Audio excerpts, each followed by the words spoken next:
Southern Folk Cacao Farm and Produce is a small organic farm in Camarines Sur sa Mount Isarog. Nag-explore na rin kami ng products outside of the Tablea para ma-maximize namin yung cacao bean.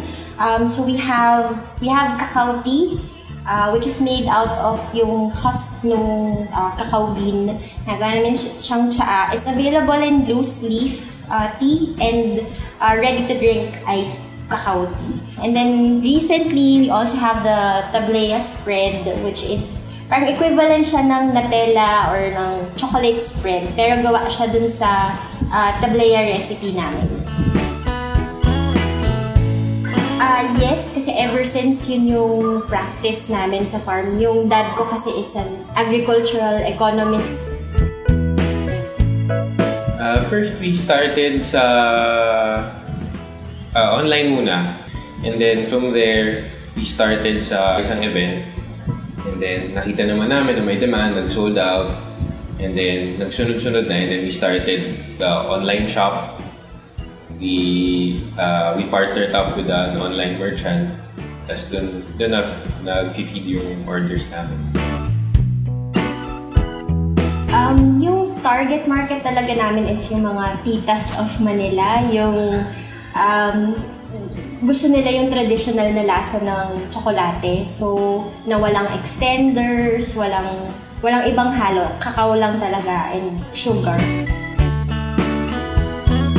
Inaral namin yung pricing niya na, kumbaga, we're still below the market price ng competitors in terms of weight and price.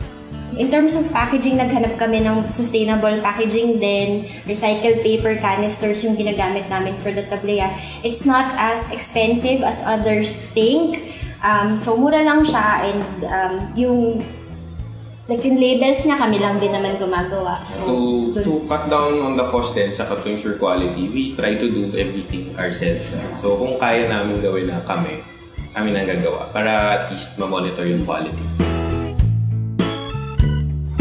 Siguro in terms of online marketing, maximize talaga yung Facebook kasi siguro ngayon nagbabazar-bazar na kami and Sunday market pero bulk pa rin ng orders namin comes from Facebook Facebook, Instagram, dun sa blog namin. So, maximize nyo talaga. Make it consistently nagpo-post ka ng pictures, etc. Nauuso siya ngayon, lalo na for young entrepreneurs. For example, mayroon kaming kilala na granola naman ng binibenta. Ganun din, farm to table din yung format nila. Kasi mabilis saka madali. You don't have to go through middlemen. Yun nga, since family business siya, hawak namin yung buong, kumbaga, value chain na from production, packaging, to marketing. It works for us kasi small scale lang and yun nga, pinaprioritize namin yung quality pag dumating na siya dun sa customer.